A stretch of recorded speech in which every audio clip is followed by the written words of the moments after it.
Hello everyone, welcome back to our new video. In this video we will discuss about G20 Disaster Risk Reduction Working Group. The first G20 Disaster Risk Reduction Working Group, DRRWG, meeting under India's G20 presidency took place, where India highlighted the importance of disaster risk reduction, DRR. What are the highlights of the meeting? 1. The G20 Disaster Risk Resilience Working Group has called upon governments to build a social protection system with an effective and preferred instrument for disaster risk financing. It emphasized the need for new-age social protection systems that invest in local risk resilience to mitigate, prepare and recover from disasters. 2. The 5 priorities outlined.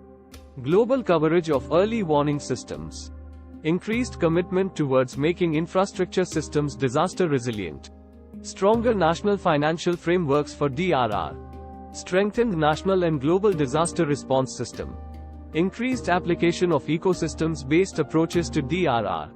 3. The G20 DRRWG intended to include considerations for the Sendai Framework's mid-term review, renew multilateral cooperation at all levels, and inform future global policies and initiatives related to DRR.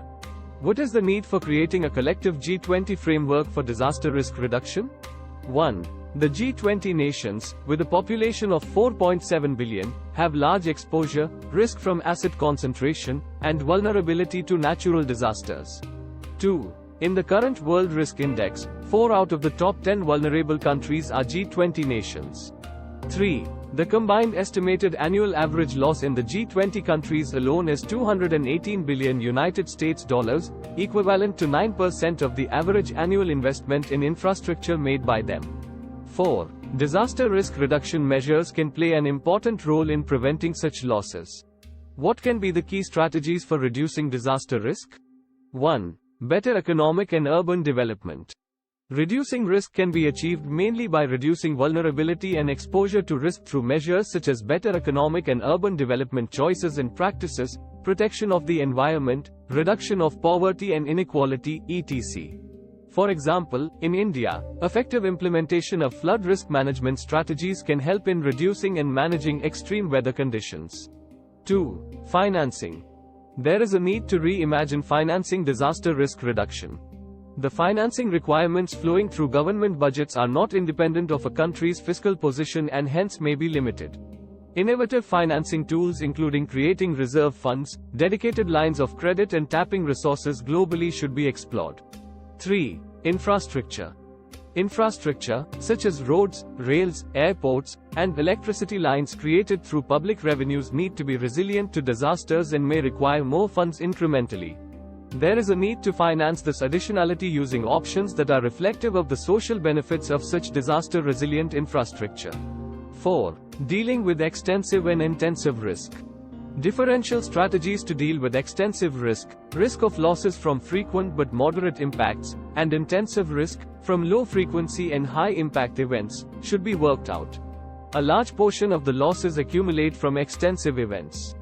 Cumulatively, dispersed events such as heat waves, lightning, local floods, and landslides cause enormous losses. Implementing targeted approaches to reducing losses from extensive risk events can have an impact in the short to medium-term horizon. 5. Multi-tiered, multi-sectoral effort. There is a need to view disaster risk reduction as a multi-tiered, multi-sectoral effort.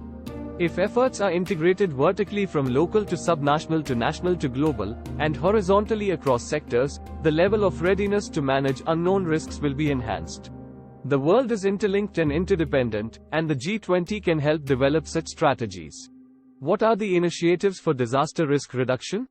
1. Global Sendai Framework for Disaster Risk Reduction 2015 to 2030. The Climate Risk and Early Warning Systems, CRUISE. International Day for Disaster Risk Reduction, the 13th of October. Green Climate Fund Sectoral Guide on Climate Information and Early Warning Systems. 2. India's initiatives. Coalition for Disaster Resilient Infrastructure Society, CDRIS. National Disaster Management Plan, NDMP. Way forward. 1. The G20 should foster collaboration and coordination among its members and other stakeholders on early warning systems, disaster-resilient infrastructure, financial frameworks and response systems for disaster risk reduction.